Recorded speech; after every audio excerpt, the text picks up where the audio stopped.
ہمارے دادا ہمیں سیب کے باغ میں لے جاتے تھے. ہمارے گروپ میں ان کے پوتے پوتیاں نواسے نواسیاں ہوتی تھیں. یہ مختصر حکایت کا آغاز تھا. یہ حکایت امریکہ کے کینسر اسپیشلسٹ نے لکھی. ڈاکٹر خورشید احمد گرو بفلو کے کینسر انسٹیٹیوٹ کے ڈائریکٹر ہیں. یہ کشمیری نیاد امریکی شہری ہیں. یہ کامیاب کینسر سرجنز میں شمار ہوتے ہیں.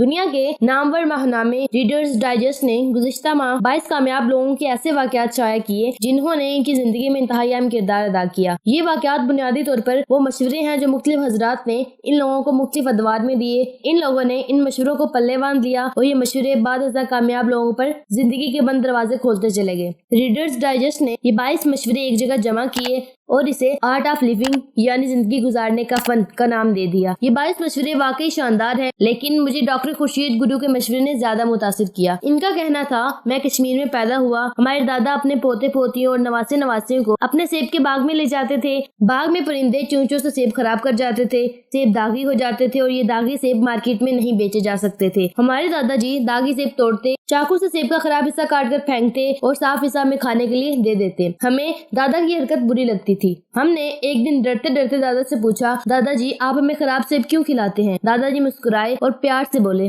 بیٹا میں آپ لوگوں کو باغ کے سب سے اچھے سیب کھلاتا ہوں. میں نے پوچھا وہ کیسے؟ دادا جی نے جواب دیا، بیٹا پرندے صرف پکے اور میٹھے سیبوں کو چونچ مارتے ہیں. میں ہمیشہ تم لوگوں کے لیے ایسے سیب تلاش کرتا ہوں جن کا ایک حصہ پرندے کھا چکے ہوتے ہیں کیونکہ یہ سیب پکا بھی ہوتا ہے اور میٹھا بھی. ڈاکٹر خورشید کے بقول دادا جی کے جواب نے مجھے حیران کر دیا. میں نے اس واقعے سے ایک نتیجہ اخذ کیا. یہ نتیجہ میری زندگی کا بہترین منترا تھا. میں نے دادا جی کے جواب سے سیکھا، کبھی رائے نہ بنائیں، ہمیشہ دوسروں سے پوچھیں. میں نے ہمیشہ پوچھا اور ہر بار فائدے میں رہا. ڈاکٹر خورشید احمد گرو کی بات میں وزن ہے. ہم میں سے زیادہ تر لوگ پوچھے اور سمجھے بغیر رائے قائم کر لیتے ہیں اور یہ لوگ اپنی رائے کو حتمی بھی سمجھتے ہیں اور یوں یہ پوری زندگی غلط اور حتمی رائے پر گزار دیتے ہیں. آپ فرض کیجئے ڈاکٹر خورشید اپنے دادا سے خراب سیب کھلانے کی وجہ نہ پوچھتے تو کیا ہوتا؟ ڈاکٹر صاحب کی خاموشی کے 3 نتائج نکلتے. 1، یہ پوری زندگی دادا کو کنجوس اور ظالم سمجھتے رہتے.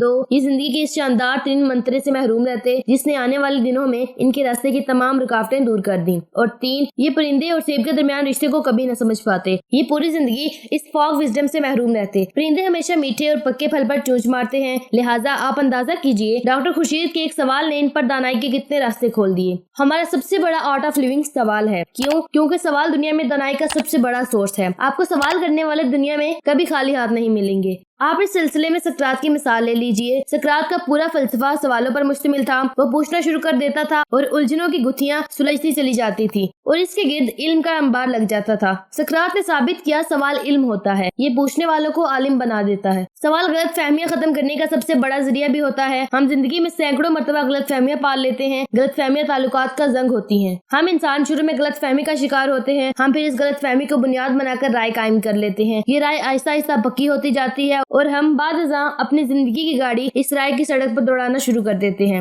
ہمیں جب اپنی غلطی کا احساس ہوتا ہے تو ہم اس وقت تک وہاں پہنچ چکے ہوتے ہیں جہاں سے واپسی ممکن نہیں ہوتی. چنانچہ سوال غلط فہمیاں دور کرنے کا بہترین طریقہ بھی ہوتے ہیں. سوال آپ کی کمیونیکیشن میں بھی اضافہ کرتا ہے. آپ اگر بولنا سیکھنا چاہتے ہیں، آپ اگر اپنے اندر اعتماد پیدا کرنا چاہتے ہیں تو آپ سوال کا ڈھنگ سیکھ لیں. آپ کو بولنا آ جائے گا. میں نے آج تک سوال سے بہت کچھ سیکھا. میں شروع میں لوگوں کے دلائل، جواز اور حقائق کو چیلنج کر دیتا تھا. لوگ کہتے تھے، میں فوراً بول پڑتا تھا، نہیں جناب، یورپ جنوب مغرب میں ہے. میں صرف یہ کہتا نہیں تھا بلکہ میں اس پر ڈٹ بھی جاتا تھا. لوگ میری اس حرکت سے تنگ آ جاتے تھے مگر میں اسے اپنا اعتماد سمجھتا تھا. میں نے وقت کے ساتھ ساتھ سیکھا اعتماد اور بدتمیزی میں معمولی سا فرق ہوتا ہے اور ہم اکثر اوقات یہ فرق مٹا دیتے ہیں. میں جوانی میں با اعتماد نہیں تھا. میں بدتمیز تھا. میں حقائق ویریفائی کرنے کے بجائے چیلنج کر بیٹھتا تھا اور یوں اپنے اور دوسروں کے لیے مسائل پیدا کر لیتا تھا. میں اب دوسروں کے حقائق کو چیلنج نہیں کرتا. میں ویریفائی کرتا ہوں. پاکستان میں 3G wi fi touch screen mobile phone نے ویریفیکیشن آسان کر دی ہے. آپ دوسروں کی بات سنیں، جیب سے موبائل نکالیں، سفاری پر جائیں، سوال ٹائپ کریں اور آپ چند سیکنڈ میں تمام معلومات ویریفائی کر لیں. آپ موبائل فون پر کتابیں بھی کھول سکتے ہیں. آپ بڑی سے بڑی دستاویز میں چھپے حقائق بھی معلوم کر سکتے ہیں. یوں چند منٹوں میں معلومات اور حقائق کی تصدیق ہو جائے گی. یہ علم حاصل کرنے کا مجرب نسخہ ہے. میں روزانہ اس نسخے کے ذریعے درجنوں چیزیں سیکھتا ہوں. میں نے وقت کے ساتھ ایک اور عادت بھی ڈیولپ کی. میں جب کسی سے ملتا ہوں تو میں اس سے یہ ضرور پوچھتا ہوں، آپ کیا کرتے ہیں؟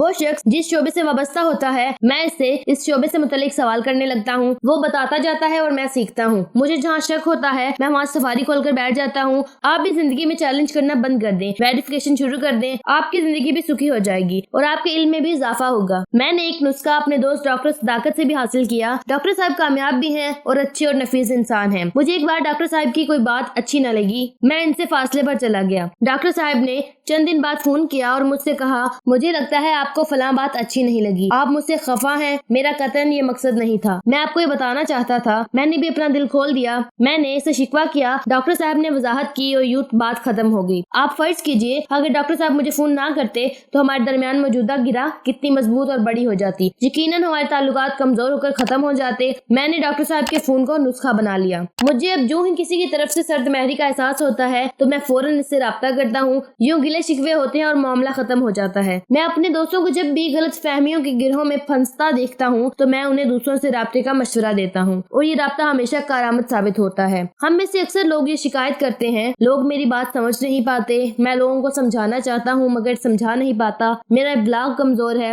میری بات دل ہی میں رہ جاتی ہے اور میں وقت پر کسی کو بتا نہیں پاتا، وغیرہ وغیرہ۔ میں بھی زندگی کے 2/3 حصے میں اسی صورتحال کا شکار رہا۔ میں بھی لوگوں کو سمجھا نہیں پاتا تھا، لیکن پھر ایک نسخہ ہاتھ آ گیا اور میں اس مسئلے سے آزاد ہو گیا۔ مجھے پتا چلا انسان جب تک خود نہ سمجھے یہ دوسروں کو نہیں سمجھا پاتا۔ آپ جب تک سمجھ کر نہیں سمجھائیں گے دوسرے آپ کی بات نہیں سمجھ پائیں گے۔ آپ کو اگر خود کسی چیز پر عبور نہیں تو آپ دوسروں کو خاک سمجھائیں گے۔ آپ فرض کیجئے آپ کسی شخص کو آلو گوشت بنانے کا طریقہ سمجھانا چاہتے ہیں لیکن آپ خود آلو گوشت کے ایکسپرٹ نہیں ہیں تو آپ دوسرے شخص کو کیسے سمجھائیں گے؟ میں اب جب تک خود نہ سمجھ لوں میں دوسروں کو سمجھانے کی غلطی نہیں کرتا۔ ہم لوگ سمجھاتے وقت اکثر محفل میں موجود لوگوں کو فراموش کر بیٹھتے ہیں۔ ہمیں بولنے سے قبل ہمیشہ اپنے آپ سے پوچھنا چاہیے کہ میں جن لوگوں کو یہ بات سمجھانا چاہتا ہوں کیا انہیں اس کی ضرورت ہے؟ اگر جواب ہاں میں آئے تو آپ ضرور سمجھائیے اور اگر نہ ہو تو آپ خاموش ہو جائیں اور ان لوگوں سے وہ سمجھنے کی کوشش کر دیں جس کے یہ لوگ ایکسپرٹ ہیں۔ مثلاً آپ پائلٹ ہیں اور آپ گدھا گاڑی چلانے والے کو یہ سمجھانا شروع کر دیتے ہیں کہ جہاز کیسے اڑایا جاتا ہے تو آپ یقیناً ناکام ہو جائیں گے۔ آپ اس کے مقابلے میں انہیں گدھے کو توانا،